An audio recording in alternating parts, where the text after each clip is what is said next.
Memórias e Confissões. A saga de um espírito convertido. Psicografado pelo médium, Immanuel Cristiano. Pelo espírito, Pietro Augustus. Sinopse. Num mosteiro italiano da Idade Média, um jovem é condenado a viver uma vida que não escolheu. Nos corredores frios de pedra mal iluminados, se escondem segredos de uma história de medo, poder e loucura. Torturado pela dúvida, pela revolta e pela fé que se impõe por interesses mundanos, o narrador revela, numa história autobiográfica, os descaminhos de uma igreja corrompida pela ganância e pela usura, e sua própria trajetória de sangue e sofrimento, até encontrar o verdadeiro caminho iluminado pelo Evangelho. Séculos de sofrimento, e um desenrolar de personagens entrelaçadas pela disputa do poder, compõem o pano de fundo desta trama surpreendente contada pelo espírito Pietro Augustus, assinada pelo médium Immanuel Cristiano. Audiolivro realizado pelo canal Surya Chand Audiobook. Entre no canal e clique em playlist, para ouvir todas as partes do audiolivro em sequência. Apresentação: Pietro Augustus, o autor espiritual deste livro. A princípio não sabíamos seu nome nem os tortuosos caminhos que trilhara. Era para nós mais um dos espíritos que se comunicam em nossas reuniões mediúnicas, no Centro Espírita Allan Kardec, dizendo-se adversários, nossos ou da doutrina espírita. Como todos, foi acolhido com compreensão e fraternidade pelos amigos espirituais, ao longo de muitas comunicações, durante mais de 5 anos, acolhimento que, os encarnados, procurávamos imitar e secundar. Foi também ao longo dos tempos que começamos a perceber como esse espírito se sentia tocado pela simplicidade e devotamento dos bons espíritos e o esforço cristão desenvolvido pelos colaboradores encarnados. Observando agora, triunfando sobre os obstáculos, no testemunho difícil da sua renovação, sentimos-nos gratificados e estimulados à continuidade do labor que se realiza nas reuniões mediúnicas, o do acolhimento e orientação aos espíritos perturbados e perturbadores, objetivando trazê-los de novo ao aprisco de Jesus. Convidamos você, leitor amigo, a conhecer também estas memórias e confissões, a saga de um espírito convertido. Terezinha Oliveira. Advertência. Prezado leitor, antes de folheares estas páginas, sabe que não nos propomos fazer literatura de ficção, romance histórico, muito menos uma obra para o deleite dos desocupados. Estas laudas, autobiográficas, expressam a bravura de uma alma decidida que, ao encontrar a verdade, com ela consorciou-se, iniciando sua reabilitação espiritual, ao mesmo tempo em que compartilha com a humanidade, de maneira instrutiva, suas dolorosas memórias, tristes confissões e amargurada saga. Se trazes na mente, estimado leitor, o espírito de mera curiosidade, estas páginas não são para ti. Mas, se almejas conheceres as quedas e vitórias, dos que se matricularam na obra do Cristo, para te instruires, digna e respeitosamente, então, estas folhas te pertencem. É provável que, para alguns, as palavras de Pietro Augustus, não passem de mera ilusão ou inútil tentativa de uma literatura rebuscada. Para outros, servirão, talvez, como prevenção e alerta.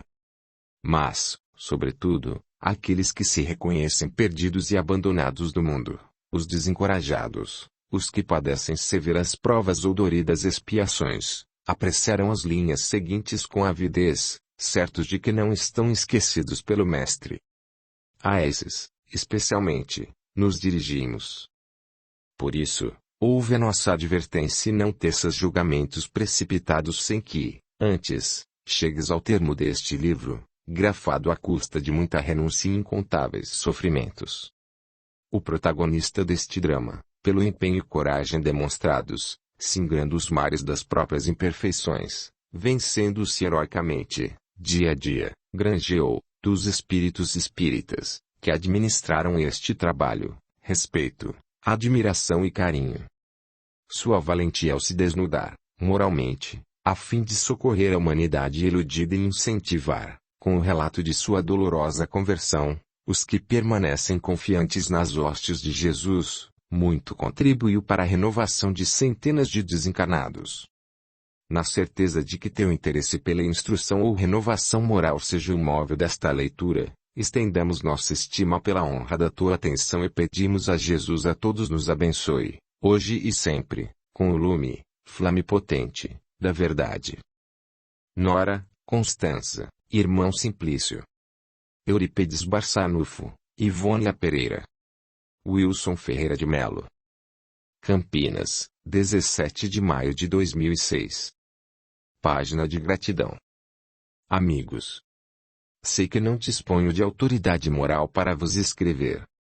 Aquele que já deambulou pelas zonas inferiores mais terríveis, semeando discórdia e desunião, permanecendo oculto nas sombras explorando as tendências humanas e tumultuando as hostes do Cristo, não tem direito de se levantar para vos transmitir, sequer, uma letra.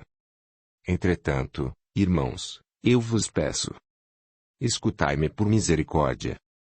Se não como um confrade de vossas luzentes fileiras, ao menos, como um enfermo da alma ou um nécio recém-desperto e saído da caligem torturante das próprias emoções em desalinho. Nada, em minha vida de espírito imortal, foi tão significativo quanto a doutrina codificada por Allan Kardec. Errava no mundo, perdido nas ilusões passageiras, e encontrei no Espiritismo o albergue luminoso e seguro guiando-me para Jesus. Albergado sob as alvinitentes asas de Caritas, percebi idealistas que souberam suportar-me ensejando o sublime momento de conhecer, efetivamente, a Boa Nova. O Evangelho de Jesus, por mim esquecido na poeira do tempo, agora permanece fúlvido e fulgente, ajudando-me no árduo caminho da reparação e liberdade. Graças às vozes esclarecidas que da tribuna bradaram fora da caridade não há salvação e àqueles que, a vida do Mestre, cantaram, falaram e escreveram com os próprios exemplos, tomei-me mais sensível. Trabalhando em nome do Consolador, encontrei mãos abnegadas que socorrem e amparam os necessitados ensinando-me o poder verdadeiro da oração. Deus abençoe os que já aprenderam a doar de si mesmos em benefício do outro. Aqueles que dialogam com encarnados e desencarnados. Deus conceda trabalho e paz aos que fazem da língua e do coração instrumentos do progresso. Os acolhedores da pobreza, da mesma forma, ensinaram-me que no exercício da benemerência, abrindo os pórticos da alma encontra-se Jesus de maneira mais rápida e verdadeira. Mas, sobretudo, aqueles que souberam suportar os nossos desatinos. Os que não desertaram quando tudo fizemos para separá-los. Os que toleraram quando tudo engendramos para irritá-los. Os que calaram quando poderiam protestar. Os que serviram quando poderiam, meramente, no orgulho ferido, se apartar. Os que acalmaram tumultos diversos quando poderiam exigir condições melhores. Os que encontraram a paz de consciência no dever cumprido. Esses, irmãos, de fato, me libertaram. Foram essas as cartas vivas que me arrancaram do ódio, da perseguição e da revolta. Tornaram-se minhas candeias, meus amigos, meus verdadeiros irmãos. A vós, mensageiros da esperança, escrevo, nesta hora, sabedor de que não tenho direito para isso. Mas, se por piedade cristã, vos dignastes ouvir-me, ouvi.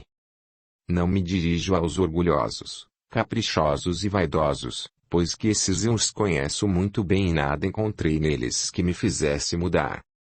Assim como eu, eles também, um dia, libertar-se-ão. Costumam, porém, ser mais barulhentos e por vezes ocultam a dama da caridade que, num silêncio cósmico, percorre, inefavelmente, os caminhos e descaminhos dos sofredores, ofertando blandiciosos beijos de luz. Dirijo-me a vós, espíritas, trabalhadores incansáveis, que me auxiliaram, vencendo-se, que me iluminaram, iluminando-se, que me ensinaram o perdão, perdoando-me.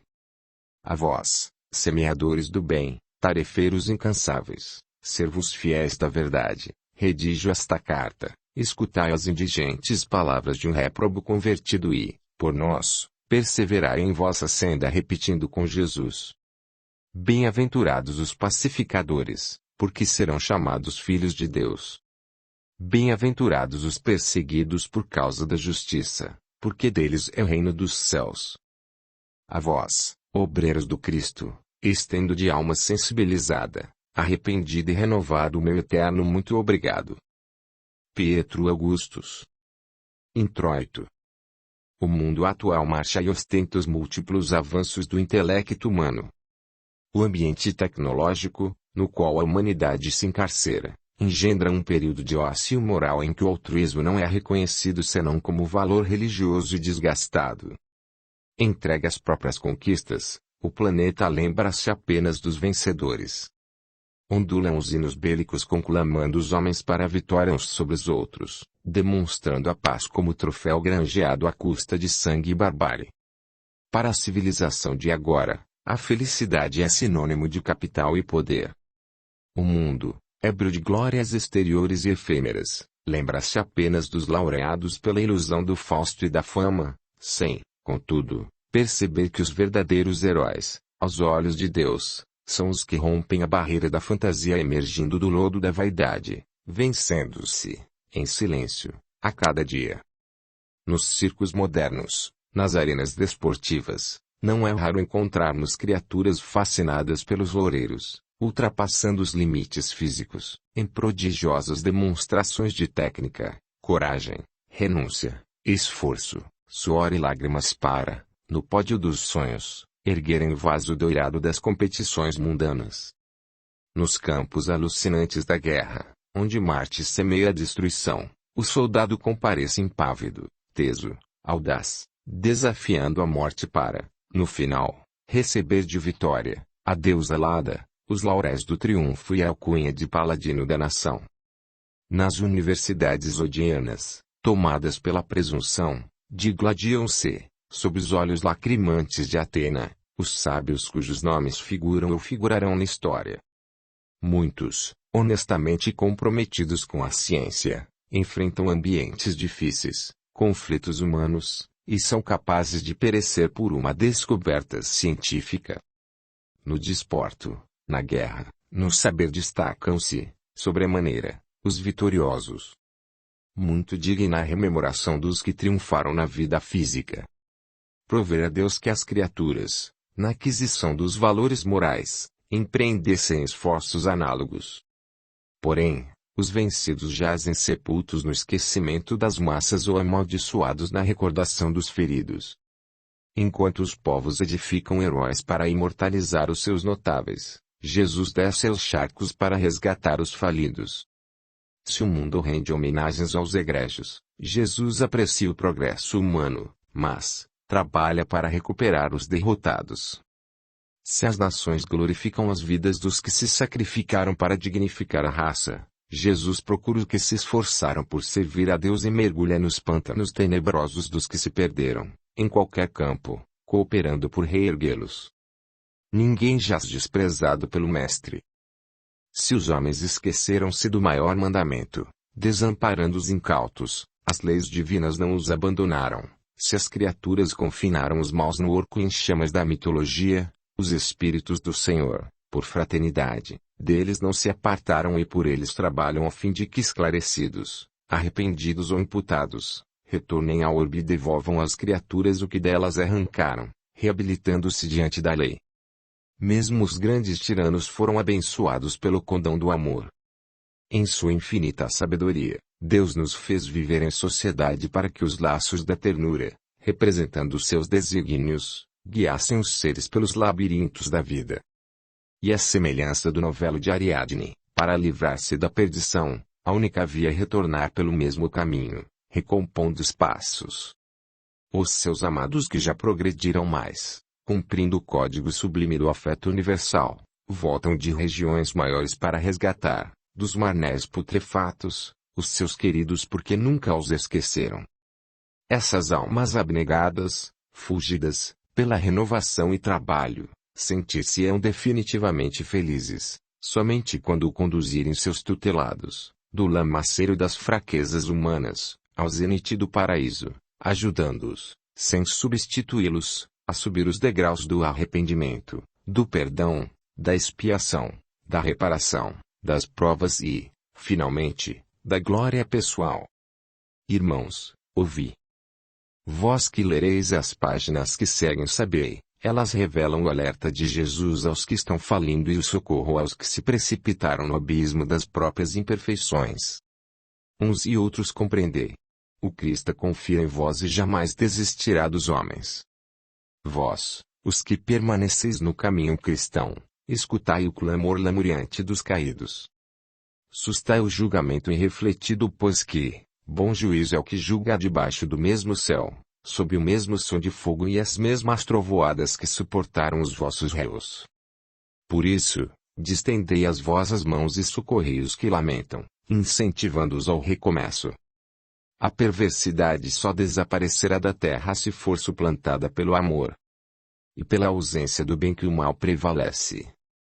Se o mundo é capaz de imortalizar os que venceram, Jesus mergulha no aguaçal dos sofrimentos morais para resgatar aqueles que se afundaram, e estendendo mãos augustas, repete: Vinde a mim todos vós que estáis aflitos e sobrecarregados, eu vos aliviarei. Os que se equivocam, encarnados e desencarnados, encontrarão nestas páginas o convite para o reencontro consigo, empreender ingentes esforços, por si mesmos, sob as bênçãos do Criador, para restaurar seus próprios caminhos. Sabei, irmãos. Ninguém foge à lei de causa e efeito. O universo é causa e o amor é decreto divino. Se para o mundo somente os vitoriosos são reconhecidos, para Jesus os sofredores têm prioridade. Se para o orbe somente os que se notabilizaram são exaltados, Jesus busca os desgraçados para enchê-los de graça, convidando-os ao trabalho redentor. Para vós, espíritas ou não, entregamos esta obra como gratidão a Deus, por nos permitir amar, socorrer e compreender que no cosmo impera a lei, inexorável, do progresso, como eterno, resplandecente e portentoso e dito em favor da humanidade. Constanza. Memórias. Dia chegará em que sereis convocados pelas leis divinas a retornardes ao educandário terrestre, devolvendo à vida o que da vida arrancastes. Comecemos, portanto, agora. Quer apoiar o canal? Então deixe o seu gostei, e se inscreva, para que o YouTube possa avisá-lo das próximas postagens, e assim também, que estes audiolivros cheguem a mais pessoas. Gratidão. Capítulo 1. Na casa paterna. As amarguradas lembranças de uma alma atormentada remontam aos primeiros anos de minha infância.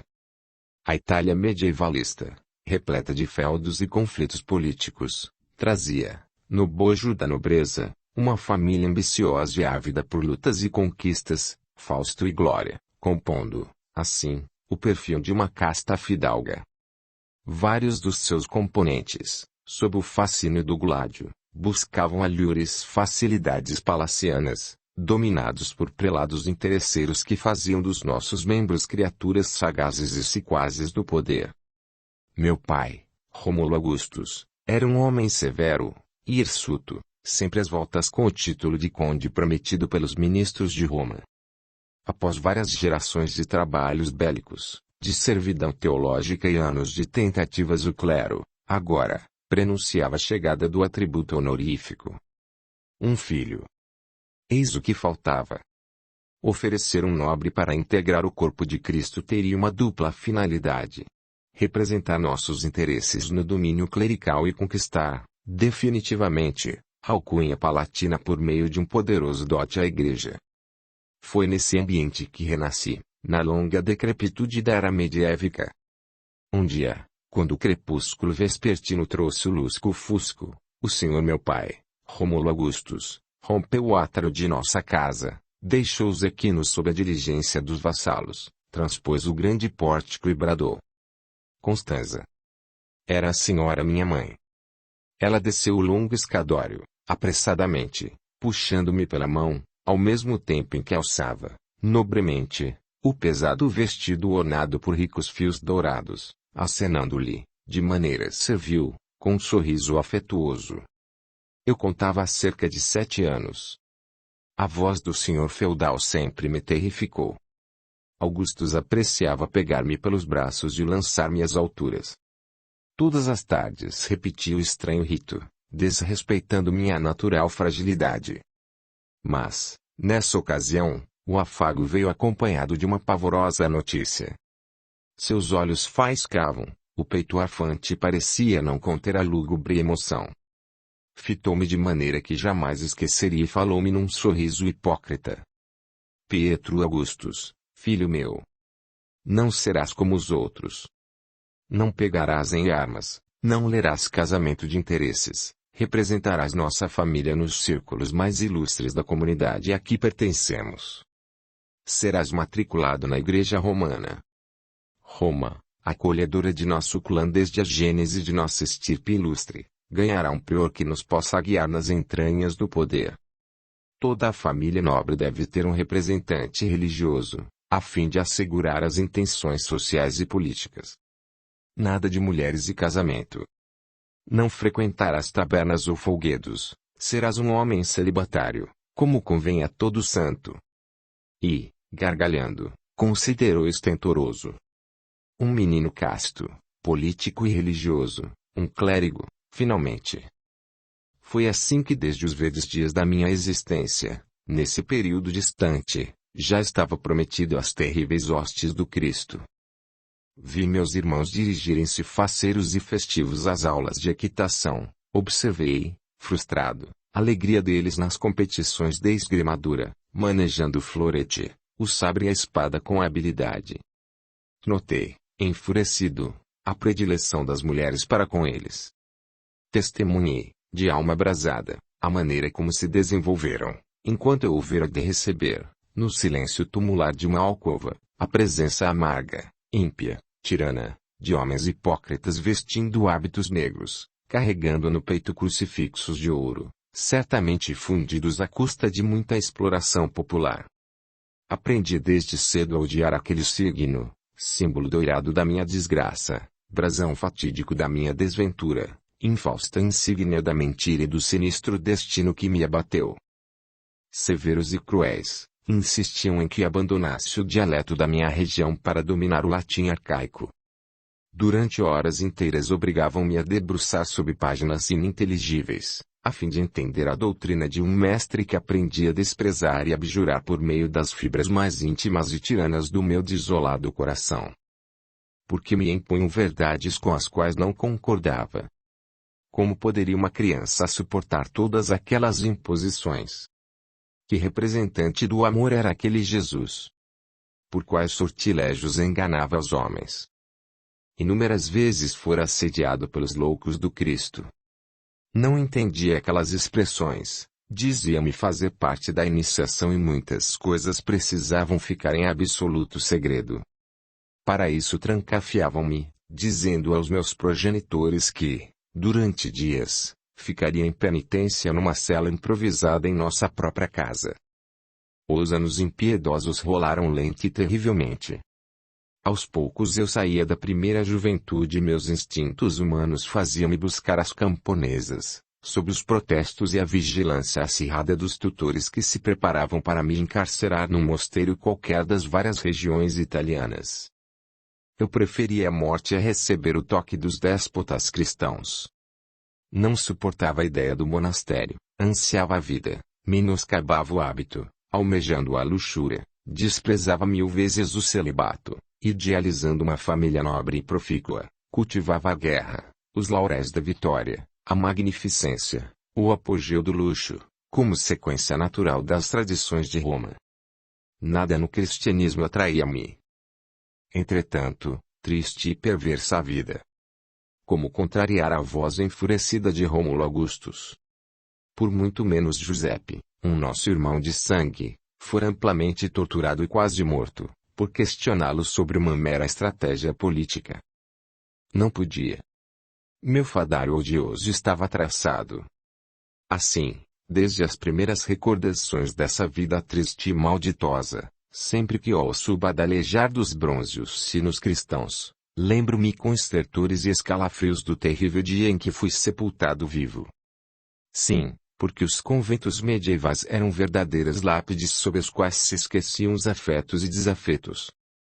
para a casta dos Augustos, minha família, e, sobretudo, ao Senhor meu Pai. A Igreja representava forças importantes para a carreira política e, principalmente, para a aquisição do título de conde amplamente ambicionado por Rômulo.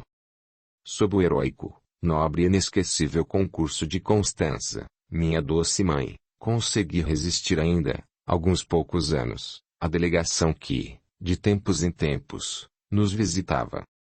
Era ela o anjo cândido em minha triste vida, o orvalho refrescante no inferno da minha existência, a citara encantada acalmando as cabeças ferozes de Cérbero. Capítulo 2. Despedidas.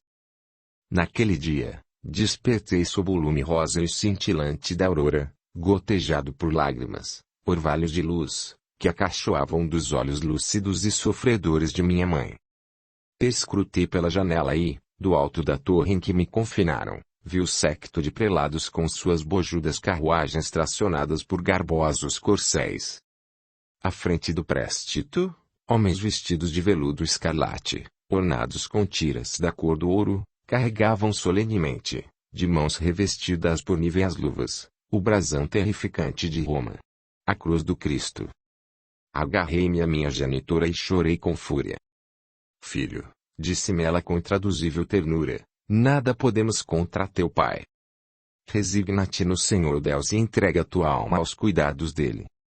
Como posso, senhora minha mãe, perguntei entre soluços de indignação, entregar-me de corpo e alma ao tirano que me arranca do lar? Nada sabemos dos desígnios de Deus e na vida temos de ser corajosos. Almejas a guerra? Sim, respondi. Então, toma este momento como uma batalha a vencer, silenciosamente. Lembra-te, meu filho, Jesus não é a igreja, nosso Senhor está muito acima dos homens que corrompem, a cada dia, sua santa mensagem. Também eu, se pudesse, abandonaria a casa que me acolheu, romperia com a hipocrisia humana e serviria ao Senhor na liberdade e espontaneidade dos primitivos cristãos. Li alguns livros que um frade virtuoso e ambulante me concedeu, quando por aqui passou pedindo-nos pouso. Parecia um franciscano legitimamente caridoso e me conferiu a biografia, copiada por ele mesmo, do pobrezinho de Assis e de alguns mártires romanos. Conheci, então, naquelas páginas, a vida de pessoas que efetivamente me ensinaram a amar Jesus. O Cristo é o sol da verdade eclipsado momentaneamente pela loucura dos homens. Amo-te, meu filho, mais do que tudo nesta vida. Daria, agora mesmo, minha própria alma, se soubesse que te poderia libertar da prisão para onde vais, mas, isso de nada adiantaria no momento. Nessa hora, sua face ficou ainda mais luzidia, enquanto as pupilas lutavam por vencer a torrente de lágrimas que lhe borbulhava dos olhos amargurados. E, de voz embargada, continuou.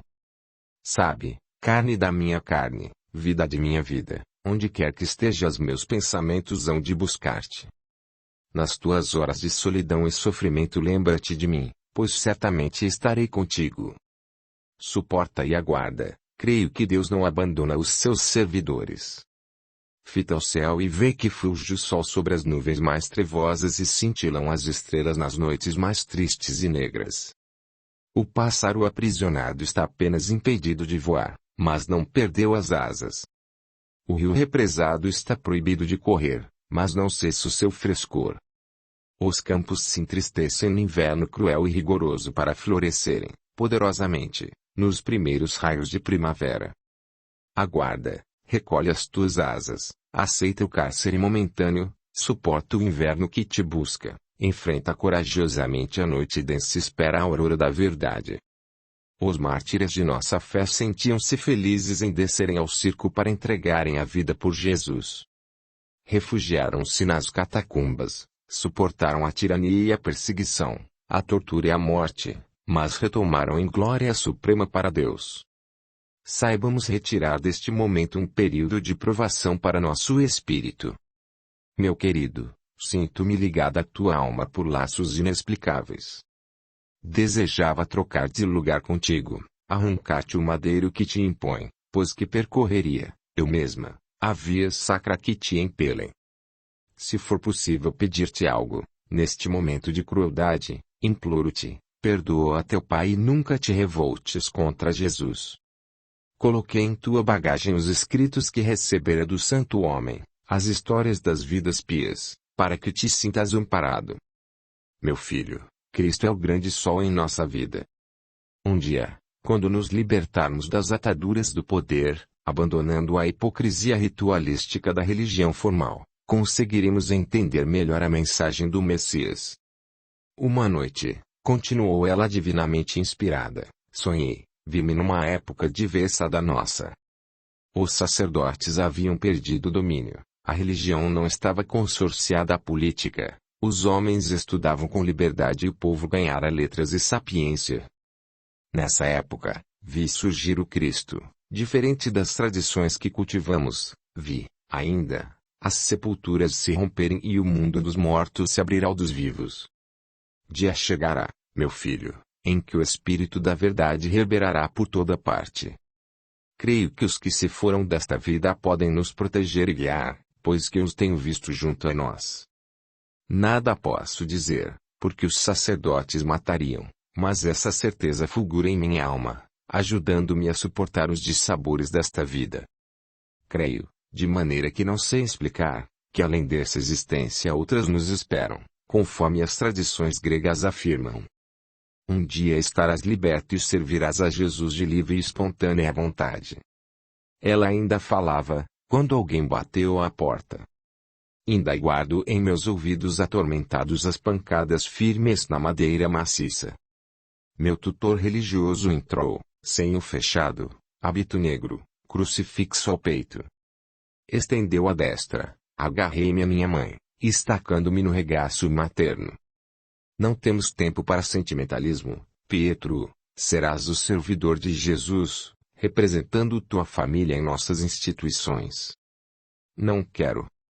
Cala-te, trovejou o prior, espalmando a destra em meu rosto juvenil. Quedei-me e silenciei. Jamais esqueci o olhar de minha madre e a dor expressa em seu semblante pálido e sofrido. Arrancaram-me da cela improvisada com violência, recalcitrei, corri de volta, agarrando-me ao vestido de Constância e pedi. Salva-me.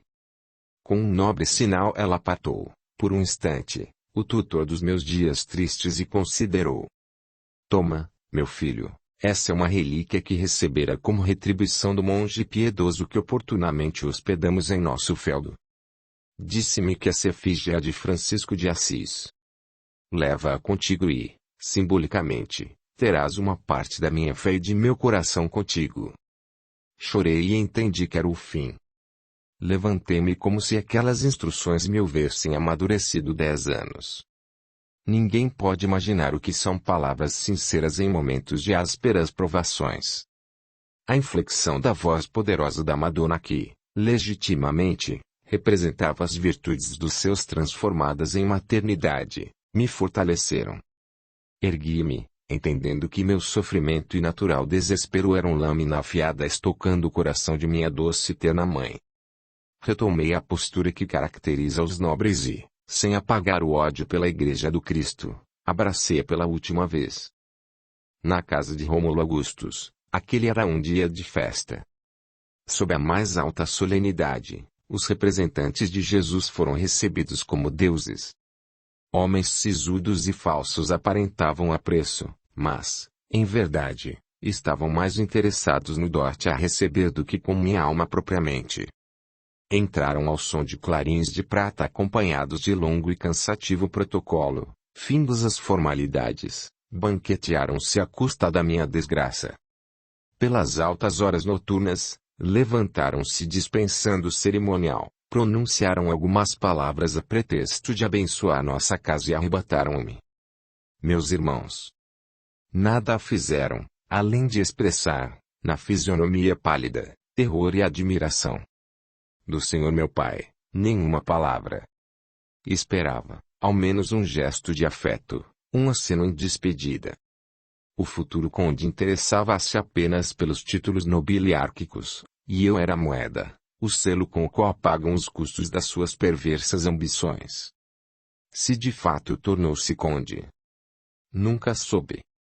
Se a mão houvesse uma espada o decapitaria, a ele e aos prelados malditos. No exterior da casa feudalista, um cortejo de servos iluminavam, com brandões flamíferos, o caminho entre a residência senhorial e as diligências romanas. Sob severas exprobações, lançaram-me na carruagem destacada para o traslado. Minha santa mãe correu claudicante, trazia a cabeça ornada por negro e esvoaçante véu, agarrou-se à grade de abano fenestrada do carro medievo e notei-lhe, pelo luciluzir dos achotes, a face vermelho deformada, irreconhecível. Quase morri.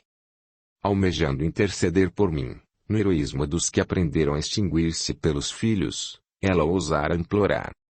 Rômulo Augustus a espancara, certamente.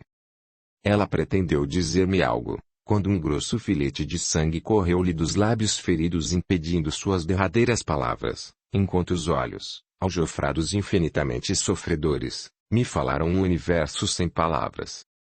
Agitei-me, desejando estraçalhar o ataúde que me conduzia ao jazigo tumular, para abraçá-la. Em vão. Estava tudo consumado. Sob as ordens do prelado, o cocheiro pegou da brida direcionando os animais.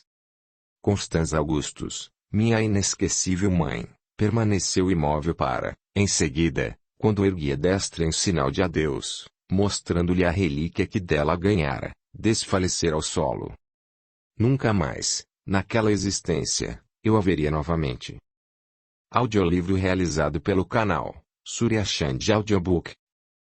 Capítulo 3. O sepultamento. Perdemo-nos na vasta escuridão da noite. Não me dirigia de livre e espontânea vontade para a Igreja do Cristo, nas bênçãos da vocação sob o sol da verdade, mas sob a maldição da noite, qual garganta de trevas tragando para o nada meus sonhos e anseios. Enquanto a sinistra carruagem prosseguia no seu canto de horror, sulcando a terra generosa da longa propriedade paterna que aprendi a amar, as estrelas, no meu ocaso juvenil, eram as minhas únicas testemunhas. Fitei-as através da janela e desferi meus pensamentos, amargos como fel, contra esse Cristo demoníaco. Para que o diabo, o filho do carpinteiro, era o próprio Satanás, de pera e chavelhos, especializado em arrancar jovens de casa, inumando-os com vida. Jamais te seguirei, Senhor. Pensei repugnado. Se pudesse, gritaria naquela hora. No auge de minha sufocada cólera, quando o coração parecia explodir dentro do peito, lembrei-me da relíquia materna. Almejei defenestrá-la, mas, acima do santo ali esculpido, ela representava a única santa existente para mim. A minha Madonna Constanza Augustus. O cantilhar triste e melancólico das rodas nos incomodava profundamente. Dias depois, acostumamo-nos. Meses mais tarde, quando desistia de chegar a algum lugar, o carro parou, despertei, amanhecia. Abri a porta e, nela me escorando, coloquei, vagarosamente, um dos pés no solo hirto. No alto, as nuvens escondiam a torre do mosteiro, enquanto o vento silvava entre os galhos das árvores, farfalhando algumas poucas e corajosas folhas. Formosa e austera construção. Pedras multiformes sobrepostas, perfeitamente, umas sobre as outras, subjugadas por eras poderosas, belas e fortes. Cravado no alto de uma colina, o convento parecia concorrer com a lendária Torre de Babel. Quando desci, não era mais um menino de 15 janeiros, mas um homem de 30 de idade, amadurecido sob o sol causticante da perversidade humana. Toda a espontaneidade, a ternura e ingenuidade juvenis desapareceram. Os preceitos evangélicos, hauridos em anos de reclusão domiciliar, converteram-se em planos de vingança. O cordeiro transformara-se em violenta e tenaz raposa, a pomba cândida e humilde metamorfoseara-se em víbora terrível, cuspideira cruel e implacável.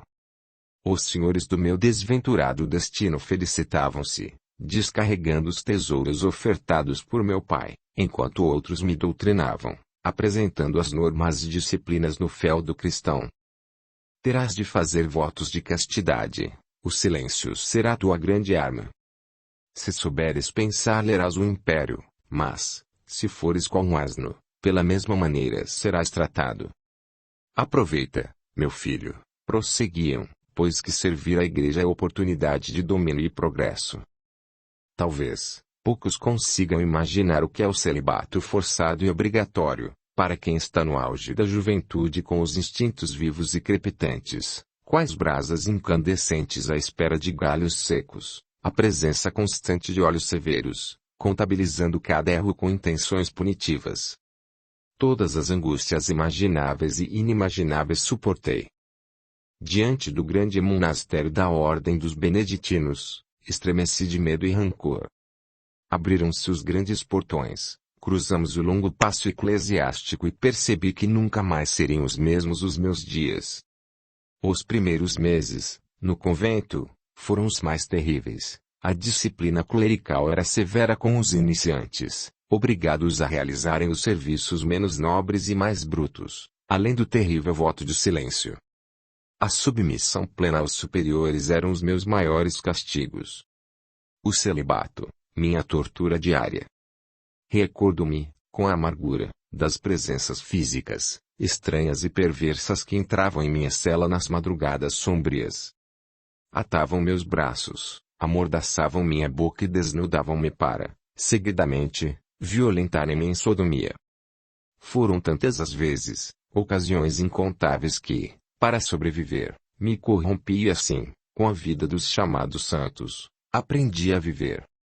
Sem pudor, tornei-me um dos homens mais requisitados, desfrutando de segredos e informações úteis, as quais utilizei para conseguir meus intentos. No convivência ansiava a amizade sincera, encontrando apenas o interesse. Vários me prometeram a fuga, mas delatavam-me outros, frustrando meus ideais. Quantos homens perversos vestindo a batina! Mas também quantos homens honestos e virtuosos, padres verdadeiros honraram minha vida com a convivência pacífica. Mesmo assim, eu já estava corrompido. Minha alma endurecera-se e aquele ideal imposto jamais me seduzira.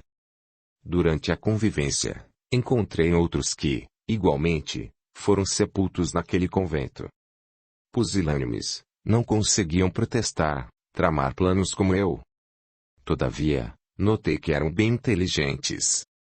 Foi assim que um dia, sob a escuridão da noite, burlando a severa disciplina, nos reunimos para conversar. Em sinistro corredor de pedras, sob o bruxulear de improvisada candeia, debaixo de um frio cortante e assassino, encontramo-nos. Sede inteligentes, irmãos, diziam dos rapazotes. Vede a oportunidade que o estáis recebendo. Depois do período de iniciação, quando, de fato, vos habilitardes para o ministério, podereis vos vingar. E inegável poder político e teológico com o qual vos revestireis. Já pensastes na confissão? Que grande aliada! Sereis os detentores dos segredos mais íntimos e, diante deles, a chantagem será vossa grande oportunidade. Irmãos, o futuro vos espera.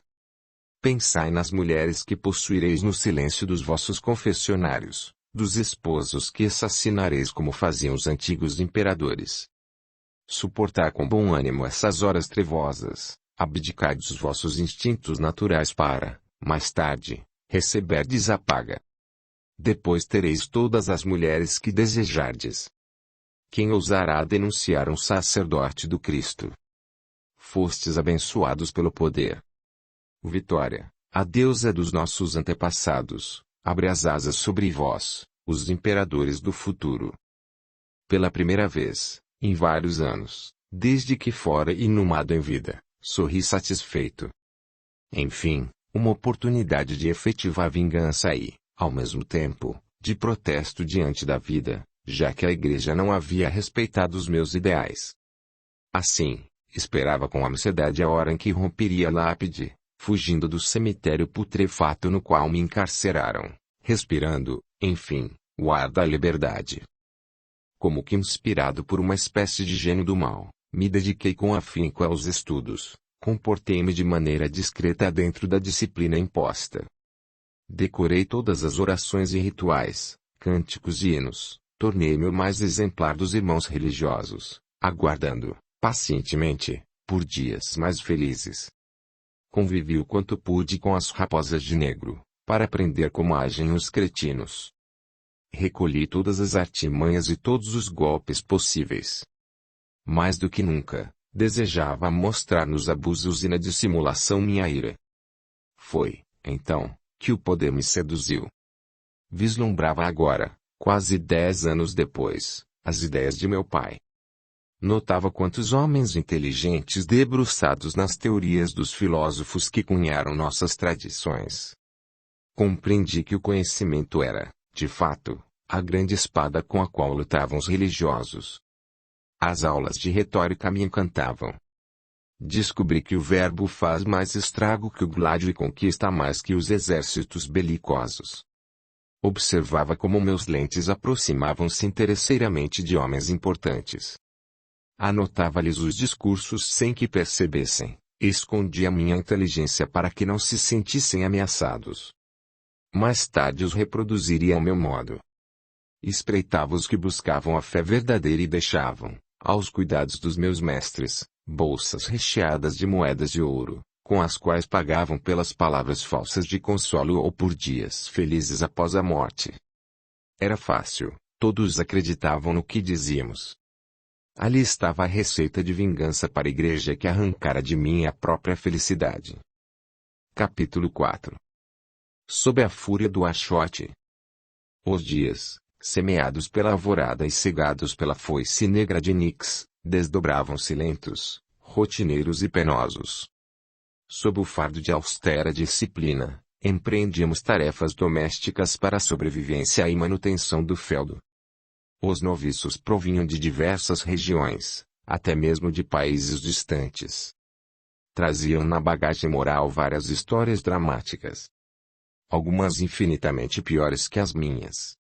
Vi rapazes virarem homens de uma semana para outra.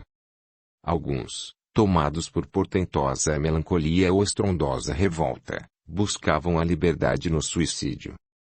Numa ocasião, um dos internos, que me inspirava amizade e confiança, segredou-me. Hei de suicidar-me esta noite. Que é isso? Indaguei assustado. Esqueceste onde estamos? Não, Pietro, continuou decidido, não esqueci. Diga-me, amigo, prosseguiu ele, poderá existir um inferno pior do que esta casa maldita?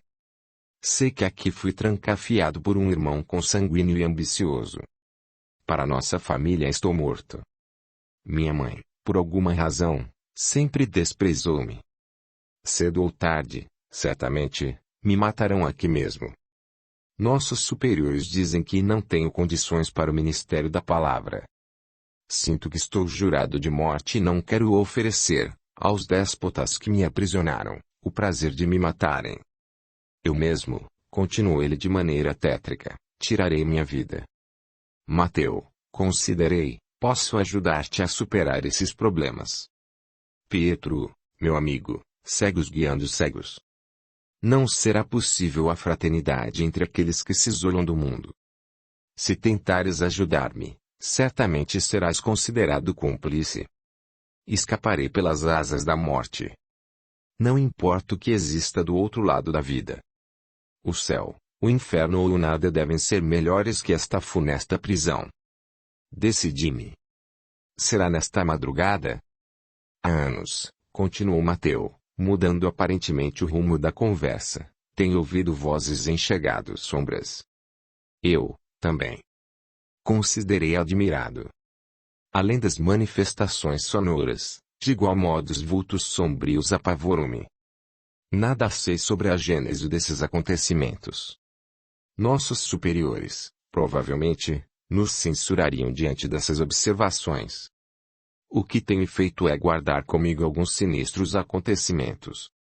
Será, então, caro Mateu, que não estamos tendo a prova de que, factualmente, os pensadores da antiguidade possuíam razão sobre a imortalidade e comunicabilidade da alma.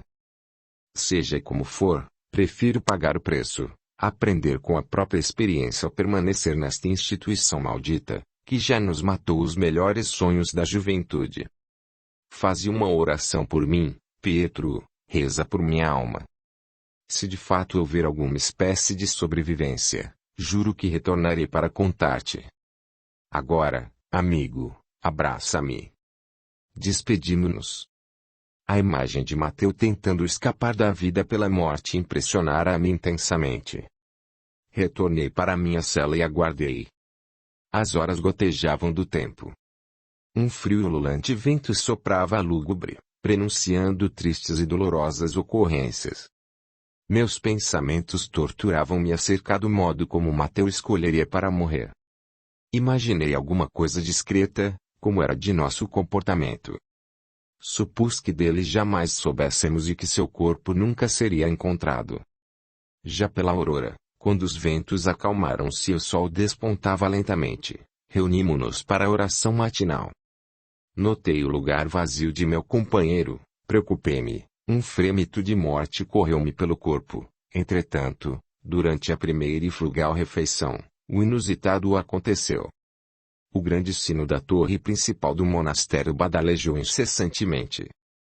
Todos nos assustamos e corremos para o átrio. Grande surpresa! Mateu descia da torre, segurando um achote na mão.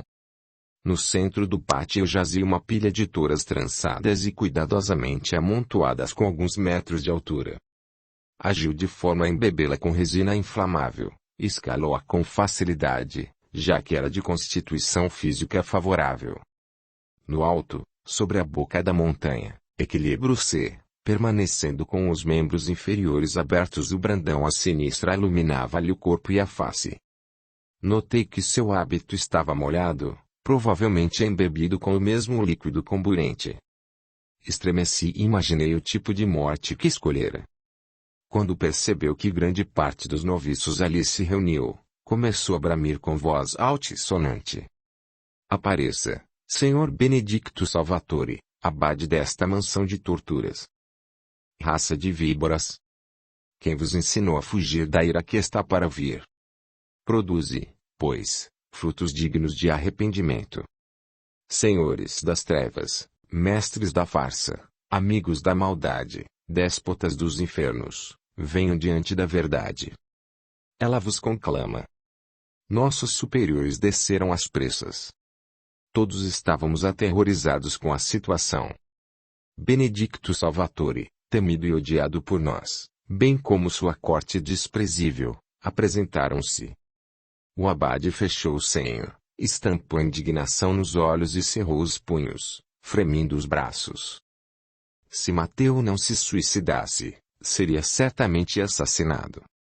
Nunca, na história daquele mosteiro, se registrara uma afronta como a do noviço. Em segundos, ouvimos a voz do prior ribombando pelo passo sinistro. Que loucura é essa? Que significa essa algazarra? Quem é o responsável por esse louco? Silêncio absoluto. Nécio, senhor abade. Perguntou Mateu entre irônico e colérico. Não o conheço, nunca estive tão lúcido. Trago comigo a coragem que muitos dos que aqui jazem encarcerados gostariam de ter. Sei que nesta hora sou o porta-voz da verdade e a verdade deseja vos falar. Todos vivemos no inferno de hipocrisia e maldade, estamos cansados da exploração feudal.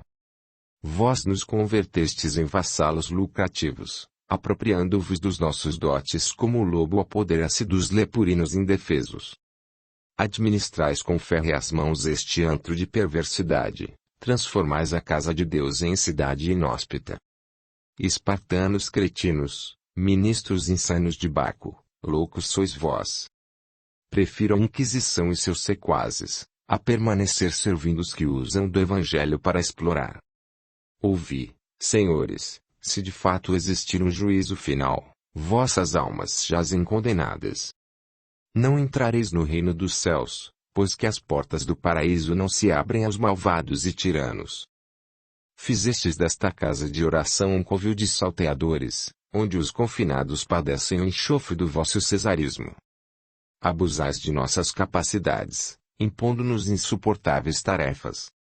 Ouvi, prior Benedicto Salvatore, abri os vossos ouvidos à verdade que vos busca a qual celeste trombeta. Se, de fato a vida continuar no além, como afirma o apóstolo de Atenas, quero que saibais, abade, eu vos assombrarei. Farei um contrato com Satanás e o príncipe das trevas me libertará, a fim de que venha torturar-vos. Salvatore estava petrificado. O medo, qual espírito do mal, dele se apossara. Os olhos esbugalharam-se, a boca, gretirta, o impedira de falar, mas, amparado e advertido pelos seus acólitos, tomou coragem, vociferando. Cala-te, espúrio. Tenho família nobre, senhor Benedicto. Nunca vieste da aristocracia, pusilânime. Por isso trouxeram-te aqui. És o fruto de uma ligação pecaminosa. Tua mãe verdadeira é uma meretriz. Foste concebido num lupanar fétido. O herdeiro legítimo de teu pai, continuou Benedicto de língua dardejante, após a morte do genitor, não pretendia dividir contigo as terras da família. Por isso nos confiou a tua estúpida presença. És o filho desbônia, da concupiscência, da infâmia. Teu pai, o duque Antonino Bevinucci, por piedade, acolheu-te, mas nunca te amou. Fê-lo, em verdade, por graves ameaças de um pároco insensato que sonhava transformar, em comunidade cristã, o femeeiro de onde vieste.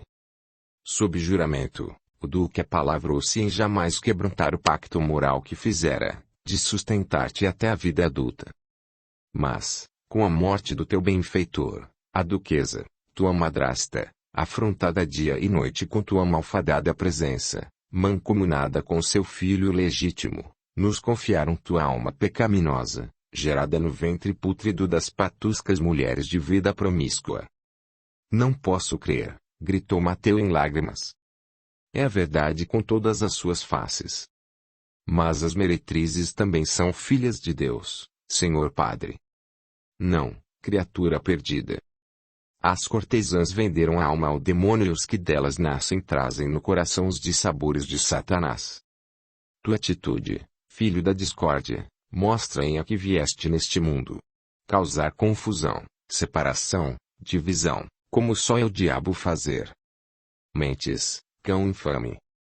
Gritou o noviço, num choro de revolta e desespero. Mateu impactara-se. Humilhado diante de todos, perturbou-se. Desejou protestar, denunciar a corrupção dos superiores, mas fora abafado pela triste história de sua vida. Muitos dos nossos choravam, enquanto outros riam discretamente da trágica cena. O filho ilegítimo do duque Antonino fitou-me desolado, transfigurara-ascendemente estático, o braço hirto, aparador da tocha, pendeu lentamente. Enquanto seus olhos penetravam-me, transtornados e confusos, as chispas lucilantes agarraram-lhe, inesperadamente, as vestes, esfogueando-lhe o corpo num átimo. Mateu lançou um silvo de horror e, transformado em achote humano, precipitou-se para dentro da montanha de lenha que se incendiara imediatamente. Houve azáfama para resgatá-lo, Salvatore, porém, impedindo o socorro, trovejou insano. Aos anjos, o céu. Aos demônios, disse ele com escárnio, a fogueira. E, rindo com estentor, retornou para o convento, enquanto crepitavam, violentamente, as achas de madeira, último refúgio de Mateu. Antes, porém, subiu ao parlatório e ameaçou. Mais algum ato de coragem? Qualquer um de vós que delatardes o que aqui vistes e ouvistes, sereis acusados de conivência. Nosso pobre irmão estava possuído por Satanás e Lúcifer tem suas artimanhas. Zelai por vossas vidas, amados, afastando-vos de protestos como esse. Trazendo a mão ao peito buscou o crucifixo, agarrou-o fervorosamente, e continuou imprimindo na voz ímpia e falsa mansuetude. A Igreja, amados, é nossa grande mãe que nos tem ensinado a suportar as horas difíceis da vida amparando aqueles que Deus lhe confiou. Somos os vossos tutores, desejamos amá-los como Jesus amou a humanidade. Nosso dever é de vos salvaguardar, livrando-vos do pecado. Dentro de alguns anos, daqui saireis pastores da verdade, guiando o rebanho do Senhor. Confiai na providência divina, apresentai-vos para o trabalho cristão, abdicai de vossos sonhos, porque o reino dos céus vos pertencerá. Aprendei a cumprir a vontade de Deus, suportando-vos uns aos outros e amando-nos como vossos pais e benfeitores. Abraçai-vos agora, irmãos, e recomendai vossas almas a Deus, porque a do vosso desgraçado confrade certamente jaz no inferno. O abade fez o sinal da cruz com a mão e despediu-nos. Diante da hipocrisia, recolhemo-nos em silêncio. Ao crepúsculo, aproximei-me da pira. Era apenas um amontoado de borralha fumegante. Abaixei-me, coletei cuidadosamente, de dedos trêmulos e peito abalado, uma mancha de cinzas, cerrei-a num pulso de força, comprimi ao coração dorido e saudoso, lembrei-me de Mateu e chorei soluçante. Desejei orar.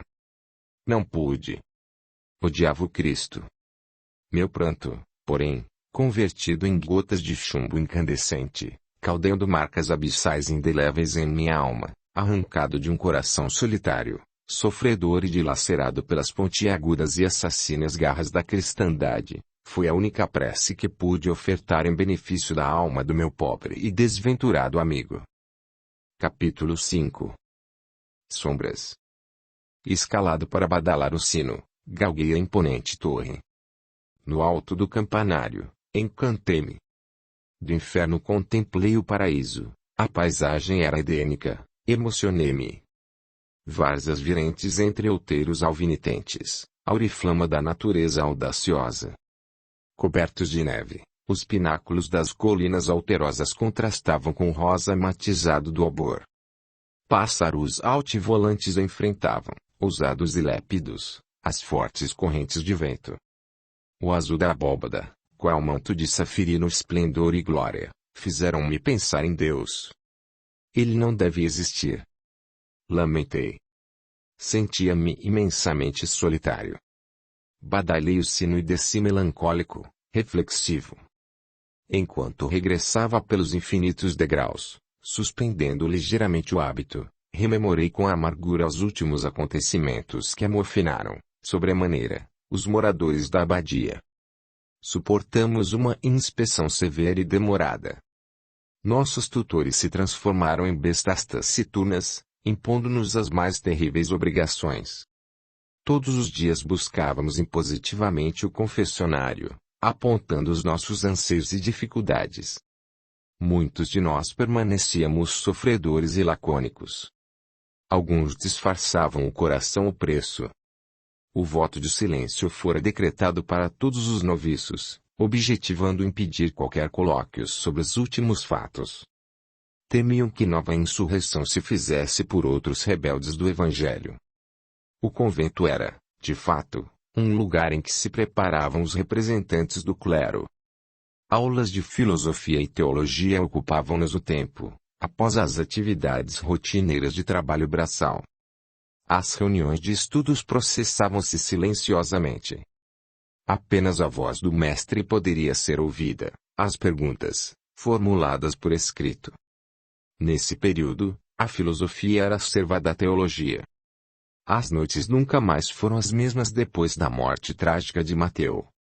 Recordo-me de que, após o primeiro trimestre, aproximadamente, do infausto acontecimento, coisas estranhas ocorreram no silêncio da alcova privilegiada de Benedicto Salvatore.